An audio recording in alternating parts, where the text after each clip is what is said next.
ಎಲ್ರಿಗೂ ನಮಸ್ಕಾರ. ವೇದಿಕೆಯ ಮೇಲೆ ಕುಳಿತಿರುವಂಥ ಎಲ್ಲ ಗಣ್ಯಾತಿ ಗಣ್ಯರೇ, ಅತಿರಥ ಮಹಾರಥರೇ,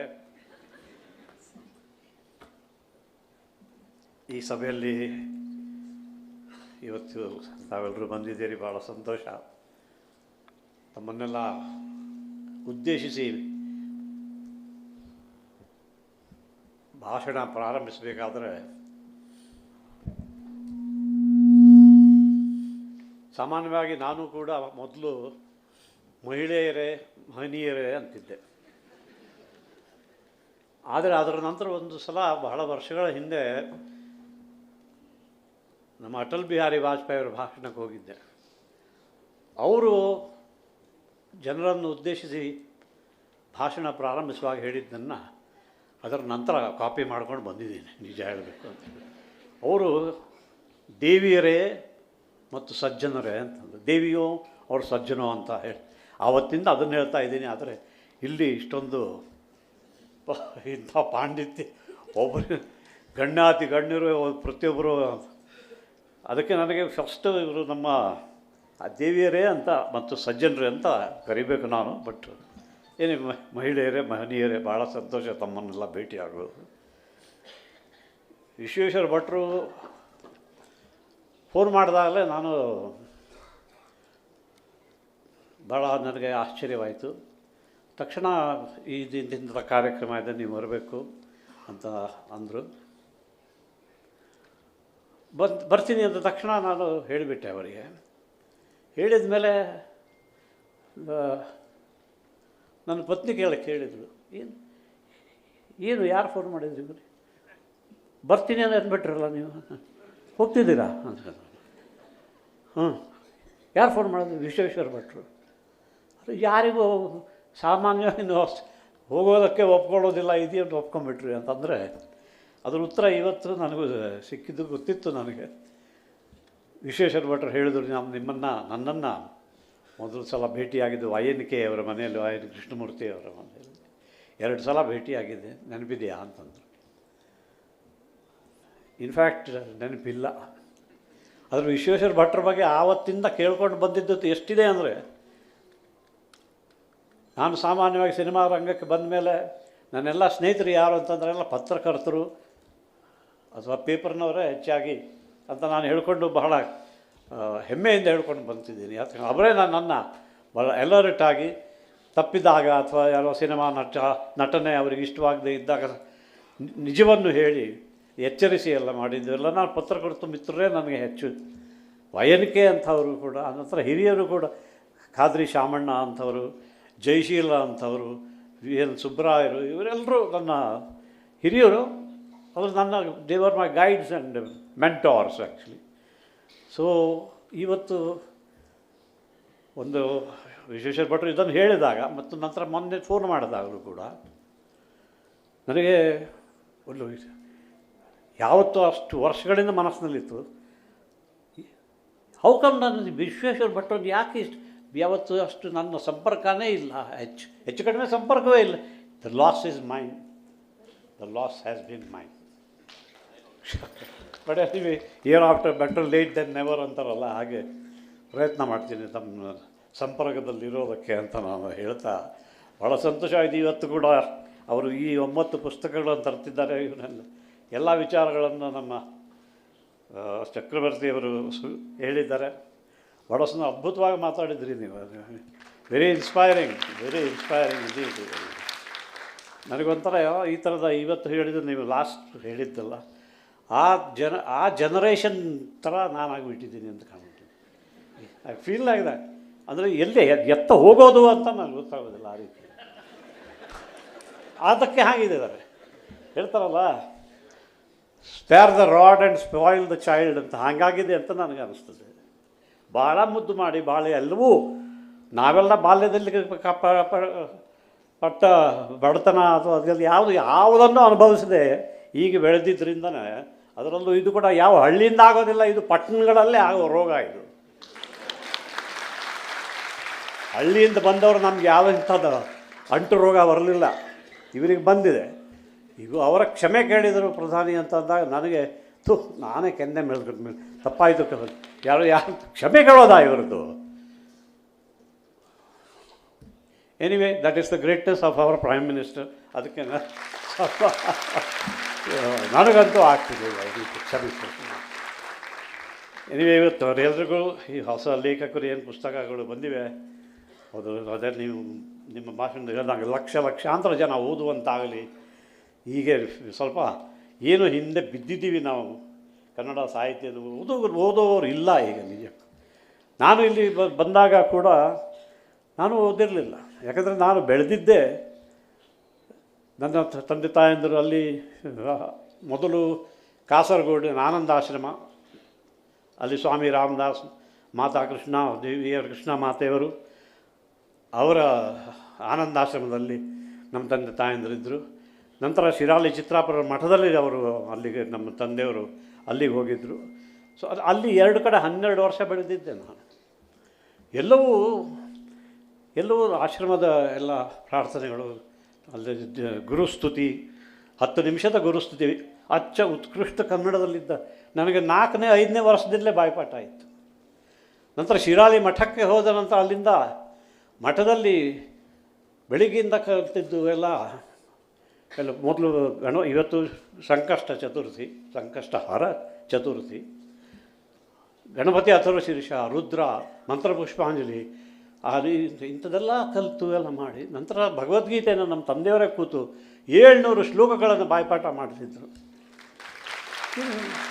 ಹಿಂಗೆ ಬೆಳೆದವನು ಮೊದಲು ಸುದ್ದಿ ಇತ್ತಂತೆ ನನ್ನನ್ನೇ ಮಠಕ್ಕೆ ಶಿಷ್ಯನನ್ನಾಗಿ ಗುರುಗಳು ತಗೋತಾರೆ ಅಂತ. ಆವಾಗ ನಾನು ತಗೊಳ್ಳಿಲ್ಲ ಸದ್ಯ.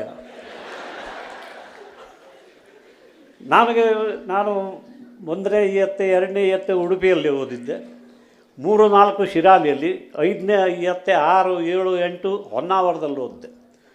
ಅಷ್ಟರಲ್ಲಿ ನಮ್ಮ ತಂದೆಯವರಲ್ಲಿ ಮಠದಲ್ಲಿ ಶಿರಾಲಿಯಲ್ಲಿದ್ದರು. ಇನ್ನು ಯಾವ ಬಾಡಿಗೆ ಮನೆಯಲ್ಲಿದ್ವಿ, ಅದು ಇರೋದು.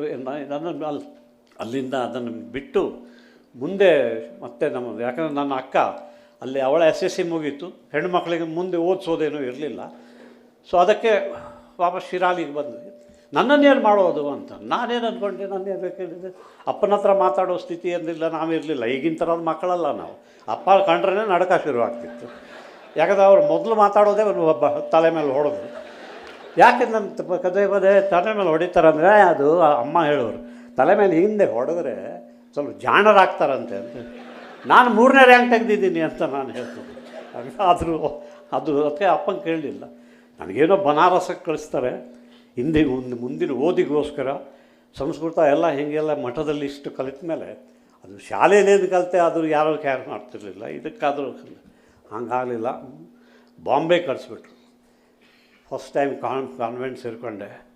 ಮಠ ಆಶ್ರಮದಲ್ಲಿ ಹಳ್ಳಿಯಲ್ಲಿ ಬೆಳೆದವನು ಆ ಪಟ್ಟಣದಲ್ಲಿ ರೋಡ್ ಕ್ರಾಸ್ ಮಾಡೋದಕ್ಕೆ ಗೊತ್ತಾಗ್ತಿರ್ಲಿಲ್ಲ. ನಾನು 9ನೇ ಇಯತ್ತೆಗೆ ಹೋದೆ.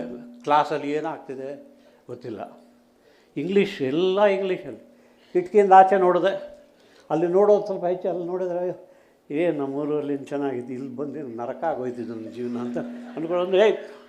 ವಾಟ್ ಆರ್ ಯು ಡೂಯಿಂಗ್, ಏನು ಮಾಡ್ತಿದ್ದೀಯ? ಸ್ಟ್ಯಾಂಡಪ್ ಆನ್ ದ ಬೆಂಚ್ ಅಂತ. ಯಾಕೆ ಅಂತಾರೆ, ಹೊರಗೆ ನೋಡಿ ತಗೋತಿದ್ದೀನಿ ಅಂತ. ಈ ರೀತಿಯಾಗಿ ಹಿಂಗೆ ಹಳ್ಳಿಯಿಂದ ಬಂದಿದ್ದಾನೆ ಪಾಪ, ಇರಲಿ ಅಂತೆಲ್ಲ. ಲ್ಯಾಂಗ್ವೇಜಸ್ ಎಲ್ಲ ಪಾಸ್ ಆದ, ಮ್ಯಾಥಮೆಟಿಕ್ಸ್ ಪಾಸ್ ಆಗಿದೆ, ಅಲ್ಜಿಬ್ರಾ, ಜಾಮೆಟ್ರಿ ಎಲ್ಲ ಪಾಸ್ ಮಾಡಿದರು. 9th 10th ಇನ್ನೂ ಕಷ್ಟ ಆಯಿತು. ನಾ ಪಾಸ್ ಮಾಡಿಬಿಟ್ರು. ನನಗೆ ಇಂಟ್ರೆಸ್ಟೇ ಹೊರಟಾಯ್ತು. ಅಲ್ಲಿಂದ ಏನೋ ಕಾಲೇಜು ಇದು ಆರ್ಟ್ಸ್ಗೆ ಹೋಗಿ ನೋಡಿದೆ, ಸೈನ್ಸಿಗೂ ಹೋಗಿ ನೋಡಿದೆ. ಆಮೇಲೆ ಕಾಮರ್ಸಿಗೆ ಬ್ಯಾಂಕಲ್ಲಿ ಒಂದು ಜಾಬ್, ವೆಕೇಷನ್ ಜಾಬ್ ಸಿಕ್ತು ಕಾಲೇಜಿಗೆ ಹೋಗುವಾಗ. ನಾಟಕ ರಂಗಕ್ಕೆ ಪ್ರವೇಶ ಸಿಕ್ತು. ಅಲ್ಲಿಂದ ನಾಟಕ ರಂಗದಿಂದ 50 ವರ್ಷದಲ್ಲಿ ಏನು ಸಾಧಿಸಿದ್ದು ಅಂದರೆ ಇದು. ಇವತ್ತು ಆ್ಯಕ್ಚುಲಿ ನನಗೆ ನಿಜ ಹೇಳಬೇಕಂದ್ರೆ ಬೆಳಿಗ್ಗೆನೇ 3 ಗಂಟೆಗೆ ಎಚ್ಚರ ಆಯಿತು. 3 ಗಂಟೆಗೆ ಏನು ಅಂತಂದರೆ, ಎಲ್ಲರೂ ಇಂಥ ಜನ ಎಲ್ಲ ಸೇರ್ತಾರೆ, ವಿದ್ವಾಂಸರು, ಎಂಥಂಥ ಚಕ್ರವರ್ತಿ ಸೂಲಿಬೆಲೆ ಅಂಥವರೆಲ್ಲ ಬರ್ತಾರೆ. ನಮ್ಮ ವಿಶ್ವೇಶ್ವರ ಭಟ್ರೆ ಇದ್ದಾರೆ, ಇವರೆಲ್ಲ ಲೇಖಕರು, ಪುಸ್ತಕಗಳನ್ನು ಬರೆದಿದ್ದಾರೆ, ಘನ ಭಟ್ರು ಬರ್ತಿದ್ದಾರೆ ಎಲ್ಲ. ನಾನು ಏನು ಅಂತ 3 ಗಂಟೆಗೆ ಎಚ್ಚರವಾಯಿತು. ಏನು ಮಾತಾಡೋದಿಲ್ಲಿ ಇವ್ರ ಮುಂದೆ, ಯಾಕಂದರೆ ನಾವೆಲ್ಲ ಬಾಯ್ಪಾಠ ಮಾಡಿ ಬಂದು ಮಾತಾಡೋರು. ಯಾರ್ಯಾರೋ ಬರ್ದಿದ್ದೇನೆ ಬಾಯ್ಪಾಠ ಮತ್ತೆ ಥರ 10 ನಿಮಿಷ ಒಂದೊಂದು ಪುಟ ಈಗ ಹೇಳಿದ್ರಲ್ಲ, ಅದು ಸರ್ಕಾರಿ ಶಾಲೆ 15 ನಿಮಿಷದ ಒಂದೇ ಶಾರ್ಟಲ್ಲಿ ಅವನ್ನೆಲ್ಲ ಇಡೀ ಭಾಷಣ ಮಾಡಬೇಕು. ಅದು ಇಲ್ಲಿ ಬರ್ತೀನಿ ಅಂದಾಗ ಸ್ವಲ್ಪ ಏನಪ್ಪ ಮಾತಾಡೋದು, ಏನು ಮೇಡಮ್ ಮೊದಲಿಂದ ಏನು ಅಂತ ಹೇಳಿ ಸಡನ್ಲಿ ನೆನಪಾಯಿತು. ಈಗ ಇಲ್ಲದೆ ಸೋಷಿಯಲ್ ಮೀಡಿಯಾದಲ್ಲಿ ಏನೇನು ಬರ್ತದೆ ಅಂತಂತ ಚಕ್ರವರ್ತಿಯವರು ಹೇಳಿದರು. ಆದರೆ ಬೇರೇನು ಒಳ್ಳೆಯೂ ಬರ್ತದೆ ಇವತ್ತಿಗೂ. ನನಗೆ ಮೊದಲು ನಮ್ಮ ಶಿರಾಳಿ ಮಠದಲ್ಲಿ ಅಲ್ಲಿನ ಆಶ್ರಮದಲ್ಲಿ ಗುರುಸ್ತುತಿ ಕಲಿಸಿದರು.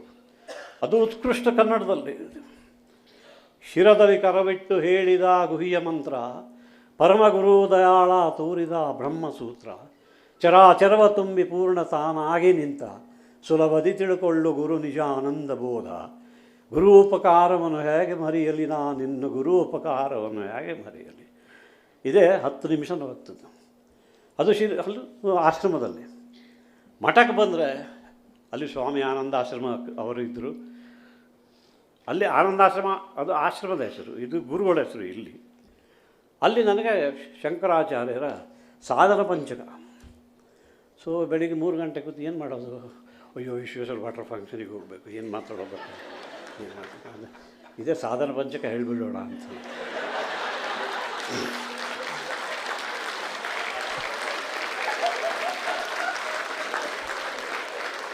ಸಾಧನ ಪಂಚಕ ಅದು ಯಾರಾದರೂ ಅರ್ಥ ಕೇಳಿದರೆ ಅಂತ ಅದಕ್ಕೆ ಗೂಗಲಲ್ಲಿ ಹಾಕಿದೆ, ಬರ್ತದೆಯೋ ನೋಡುವ ಅಂತ. ನನಗಿವತ್ತು ಅವೆಲ್ಲವೂ ಭಯಪಾಠ ಇದೆ. ಅದೇನಾಯಿತು, ಅಲ್ಲಿ ಮುಂಬೈ ಕಳಿಸಿ ನಾಪಾಸಾದ ಸಿಟ್ಟಿನಲ್ಲಿ ಇವೆಲ್ಲವನ್ನು ಬಿಟ್ಟೆ. ಏನು ಸುಮಾರು 12-13 ವರ್ಷದಲ್ಲಿ ಬಿಟ್ಟಿದ್ದನ್ನು 40 ವರ್ಷದವರೆಗೆ ನಾನು ಯಾವುದನ್ನೂ ಪಠಿಸಲಿಲ್ಲ, ಹೇಳಲಿಲ್ಲ. ಯಾಕಂದ್ರೆ ಏನು ಚೆನ್ನಾಗಿದ್ದವನಿಗೆ ತಂದು ಇಲ್ಲಿ ಬರೀ ಫೇಲಿಯರ್ಸ್ ಆಗೋದು. ಆಮೇಲೆ ನಾಟಕ ರಂಗದಿಂದ ಇಲ್ಲಿ 50 ವರ್ಷ ಹಿಂಗೆ ಕಳೆದೆ. ಹಾಗಾಗಿ ನೋಡೇ ಬಿಡುವ ಅಂತ ಅದಕ್ಕೆ ಆಮೇಲೆ ಮತ್ತೆ ಯಾವುದೋ ಏನೋ ಪ್ರೇರಣೆ ಆಯಿತು. ಮತ್ತೆ ಅದನ್ನು ಬರುತ್ತೋ ಅಂತ ನೋಡಿದರೆ ಬರ್ತಿದ್ದಾರೆ, ಎಲ್ಲೂ ಹೋಗಿಲ್ಲ ಅದು. ಯಾಕಂದ್ರೆ ಬಾಲ್ಯದಲ್ಲಿ ಕಲ್ತಿದ್ದು, ಬಾಯ್ಪಾಠ ಮಾಡಿದ್ದು. ಈಗಿನ ಕಾಲದ ಜನ್ರೇಷನ್ ಅಲ್ಲ ಅದು, ಅಲ್ಲಿ ಬೈಗಳಲ್ಲ. ಇದು ಸಂಸ್ಕೃತ. ಏನು ಸಂಸ್ಕೃತ ಮಾತಾಡ್ತಾನೆ ಅಂತ ಹೇಳ್ತಿದ್ರು. ಅಂದರೆ ಏನೋ ಬೈಗಳನ್ನು ಅವನ ಹತ್ರ ಮಾತಾಡೋಕೆ ಹೋದರೆ ಸಂಸ್ಕೃತ ಮಾತಾಡ್ತಾನೆ ಹೀಗಿತ್ತು. ಸೊ ನೋಡಿದೆ ಅವೆಲ್ಲ ನೋಡಿದ್ರೆ ಎಲ್ಲವೂ ಬರ್ತದೆ. ಅದೆಲ್ಲ ನೋಡಿದ್ರೆ ಎಂಥ beautiful explanation in the Google. ನನಗೆ actually I was wondering, there are 5 verses, 40 instructions in the ಆದಿಶಂಕರರ ಅದು ಸಾಧನ ಪಂಚಕದಲ್ಲಿ. ಅದು ಕೂಡ ಕ್ಷುದ್ವ್ಯಾಧಿಶ್ಚ ಚಿಕಿತ್ಸತಾಂ ಪ್ರತಿದಿನಂ ಭಿಕ್ಷೌಷಧಂ ಭುಂಜತಾಂ ಸ್ವಾಧ್ವನ್ನನ್ನತು ಯಾಚ್ಯತಾಂ ವಿಧಿವಿಷಾತ್ ಪ್ರಾಪ್ತೇನ ಸಂತುಷ್ಯತಾಂ ಶೀತೋಷ್ಣಾದಿ ವಿಷಯ್ಯತಾಂ ನತು ವೃಥಾ ವಾಕ್ಯಂ ಸಮುಚ್ಚಾರ್ಯತಾಂ ಔದಾಸೀನ್ಯಂ ಅಭೀಪ್ಸತಾಂ ಜನಕೃಪಾ ನೈಷ್ಠೂರ್ಯಂ ಉತ್ಸೃಜ್ಯತಾಂ ಏಕಾಂತೆ ಸುಖಮಾಶ್ರಿತಾಂ. ಇದರ ಅರ್ಥ ಹುಡುಕ್ತಿದ್ದೆ. ಏಕಾಂತೆ ಸುಖಮಾಶ್ರಿತಾಂ ಪರಧರೆ ಚೇತಃ ಸಮಾಧೀಯತಾಂ ಪೂರ್ಣಾತ್ಮ ಸುಸಮೀಕ್ಷತಾಂ ಜಗದಿದಂ ತದ್ಬಾಧಿತಂ ದೃಶ್ಯತಾಂ ಪ್ರಾಕರ್ಮ ಪ್ರವಿಲಾಪಿತಾಂ ಚಿತಿಬಲ ನಾಪ್ಯುತ್ತರೈ ಶ್ಲಿಷ್ಯತಾಂ ಪ್ರಾರಬ್ಧಂ ತೇ ಅಭುಜ್ಯತಾಂ ಅಥ ಪರಬ್ರಹ್ಮಾತ್ಮನ ಸ್ಥೀಯತಾಂ ಯಾ ಶ್ಲೋಕಪಂಚಕಂ ಇದಂ ಪಠತೇರ್ಮನುಷ್ಯ ಸಂಚಿಂತಯತ್ಯನುದಿನಂ ಸ್ಥಿರತಾಮುಪೇತ್ಯ ತಸ್ಯ ಸುಸಂಸ್ಕೃತಿದವಾ ನಲತೀವ್ರಘೋರ ತಾಪ ಪ್ರಶಾಂತಮುಪಯಾಚಿತಿ ತ್ರಿಪ್ರಸಾದಾತ್ ಇತಿ ಶ್ರೀಮದ್ ಶಂಕರಾಚಾರ್ಯ ವಿರಚಿತಂ ಸಾಧನ ಪಂಚಕಂ ಇದೀಮಾಂ ಪ್ರಾರ್ಥನಾ ನಿತ್ಯಂ ಗುರೋಶ್ಚರಣ ಪಂಕಜೆ ಅರ್ಪಯಾಮಿ ಪರಾಂ ಭಕ್ತ್ಯ ಪ್ರೀಯತಾಂ ಮೇ ಗುರು ಸದಾ ಪ್ರೀತೋ ವರದೋ ಭವತು ಅಂತ ಆದಿಶಂಕರರು. ಸೊ ನೋಡಿದೆ ಅರ್ಥ. ಯಾರೂ ಕೇಳೋದಿಲ್ಲ, ನಾನಾದರೂ ಸ್ವಲ್ಪ ಇದು ಹೇಳೋಣ. ಯಾಕಂದರೆ ಚಕ್ರವರ್ತಿಯವರು ಬರ್ತಿದ್ದಾರೆ, ವಿಶ್ವೇಶ್ವರ ಭಟ್ರು ಇದ್ದಾರೆ, ಆಮೇಲೆ ತಮ್ಮಂತ ಎಲ್ಲ ವಿದ್ವಾಂಸರು ಇದ್ದೀರಿ. ಅದಕ್ಕೆ ಅದನ್ನು ಹೇಳಿದೆ. ಆಮೇಲೆ ಆದರೆ ಯಾಕೆ ಹೇಳಿದೆ ಅಂದರೆ, ಸುಮಾರು 50 ವರ್ಷ ಈಗ ದುಡಿದ ಮೇಲೆ ಎಲ್ಲ ಚಿತ್ರಗಳು, ಆಮೇಲೆ ಇಲ್ಲೂ ಕೂಡ ಅದು ನಮ್ಮ ಕನ್ನಡ ಚಲನಚಿತ್ರರಂಗದಲ್ಲೂ ಕೂಡ ಒಂಥರ ಏನಂತಾರೆ ಅದಕ್ಕೆ ಸೆಟ್ ಬ್ಯಾಕ್, ಮುಂದೇಟ್ ಆಯಿತು. ಯಾಕಂದರೆ ಎಲ್ಲ ಸ್ಟ್ಯಾಂಡರ್ಡೇ ಕಡಿಮೆ ಆಗ್ತಾ ಹೋಯಿತು, ಇವತ್ತು ಭಾಳ ದುಸ್ಥಿತಿಯಲ್ಲಿದೆ. ಸೊ ನಾನು 3 ವರ್ಷದ ಹಿಂದೆ ಸಾಕು ಇನ್ನು ನಟಿಸಿದ್ದು ಅಂತೆಲ್ಲ ನಿಲ್ಲಿಸಿದೆ. ಆಮೇಲೆ ನೋಡಿದೆ ಏನು ಸ್ಥಿತಿ ಬಂತು ನನಗೆ, ಯಾಕೆ ಹಿಂಗಾಯಿತು ಅಂತ. ಆಮೇಲೆ ಯಾವುದೋ ಬೇರೆ ಭಾಷೆಯವರು ಕರೆದು ಅಲ್ಲಿ ಹೋದೆ. ಅಲ್ಲೂ ಕೂಡ ಸ್ಥಿತಿಗತಿ ಸ್ಕ್ರಿಪ್ಟ್ಸ್ ಇಲ್ಲ, ಬರಹಗಾರರಿಲ್ಲ, ಸುಂದರವಾದ ಸಂಭಾಷಣೆ ಬರೆಯುವವರಿಲ್ಲ, ಚೆನ್ನಾಗಿ ಅದನ್ನು ಪಿಕ್ಚರೈಸ್ ಮಾಡೋರಿಲ್ಲ. ಎಲ್ಲವೂ ಆರ್ಟಿಫಿಷಿಯಲ್ ಇಂಟೆಲಿಜೆನ್ಸ್ ಅಂತೆ, ಅದಂತೆ ಇದಂತೆ ಮೆಕನೈಸ್ಡ್ ಇದೆಲ್ಲ. Everything is I don't know ಅದು what it is called on screen and all. ಇವತ್ತು ರಾಮಾಯಣ ಕೂಡ ನೋಡಿದ್ರೆ ಮಾಡರ್ನ್ ಯಾವುದೋ ಏನೇನೋ ಆಯುಧಗಳು ಬಂದು ಆ ಜಟಾಯುವನ್ನು ಹೊಡಿತಾರೆ, ಆ ಜಟಾಯುವೇ 3 ಪೀಸ್ ಆಗಿಬಿಡ್ತದೆ. ಇದು ಯಾವ ರೀತಿ? ಸೊ 3 ವರ್ಷದ ಹಿಂದೆ ಬಿಟ್ಟಿದ್ದೆ.